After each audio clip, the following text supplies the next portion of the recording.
Hey guys, I'm Mike Bills with Measurable Solutions, and this is another edition of Whiteboard Wednesday. And today, I wanted to talk to you about getting you to think about what your practice identity is. And that you could say your practice brand, your public image, whatever words you want to put in there. But identity basically meaning if you were to look at it and look at it from multiple viewpoints, what would everybody think about it, right? And I think we all got into private practice. We wanted to own our own business for a couple of different reasons. One is we didn't really like where we were working before. We didn't like how patients were being treated, how long we had to treat patients, etc. We wanted some freedom for ourselves. We wanted to to have more time with our family, more financial freedom, whatever it might be. And that is all part of the identity that you had in your head when you started out. And so if you're like me, you started out as pretty much the only person that was in the practice. So the identity was you. It was you answering the phone, you scheduling the patients, you treating the patients, you calling the patients after discharge to see how they felt, etc. That was your identity, and so it all worked out. But one of the things I've learned over the years is as you add more people, the staff, etc., more patients are coming to you from further away for different problems, etc., your identity starts to change and morph and become different. And you always want to kind of look at that. So whether you are, you've got 10 separate practices, each of them making $1 million, so you're $10 million practices, and you've got 1,000 people working for you, or you are one practice making $100,000 a year with 1.5 FTEs, you want to know what your identity is, because that's really how the community sees you. And it's not what you think your identity is, it's what other people think your identity is. That's been a big concept that I've learned over the years is I think we're going in one direction, and then I got a group of, let's say, 7 staff members that are pulling us in a different direction. Our identity is somewhere in between those because it's a 7-to-1 battle, etc. And it's not necessarily a bad battle, but making sure that that is the identity that you want it to have, right? So that's really the first action step you got. I want you to take about 15 minutes and kind of do this over the course of the next, let's say, 2 or 3 days, right?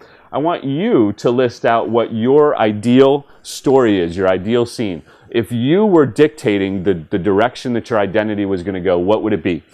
What type of patients? What would the patients say about you? What type of staff? What would the patients say about your staff? What would the patients go out into the community and do for you? How many new patients would you have? What is that identity? What do you want to be known for? Do you want to be known for only treating knees? Do you want to be known for treating everything? What do you want that identity to be? And that's the part that you are going to do, right? Then the next step, you're going to actually go around and survey your patients. And I think it's a simple question. Hey, Mr. Smith, I know we enjoy treating you. I know that you're getting some really good results. I'd be interested in spending about 45 seconds, 60 seconds, hearing what you have to say about the identity that you think we have. Tell me a little bit about the staff. Tell me a little bit about the treatment approach that we take, etc.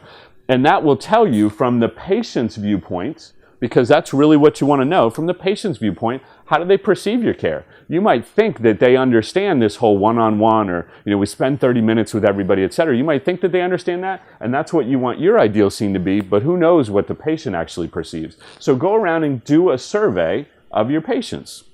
And then the third step would be survey your staff. Because like I said, if you've got a group of 7 or 70 employees that think your identity is over here and you want your identity to be over here, you're constantly being pulled back and forth. The identity that your practice has out in the community isn't any one of those things. So survey your staff. Ask them a simple question. Give them a survey. Give them 10 minutes to fill it out.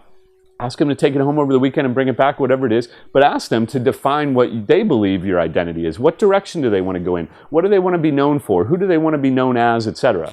And again, take about 20, 30 minutes and do those things over the course of the next couple of days. And that will really get you started on identifying and defining what your brand is, what your identity is as a practice. And you might find that it's well ahead of where you wanted it to be. You might find that it's not where it wants to be, or not where you want it to be. But by doing this exercise, you're going to get a great idea of, is this something I need to work on? And is this something that I could improve, etc.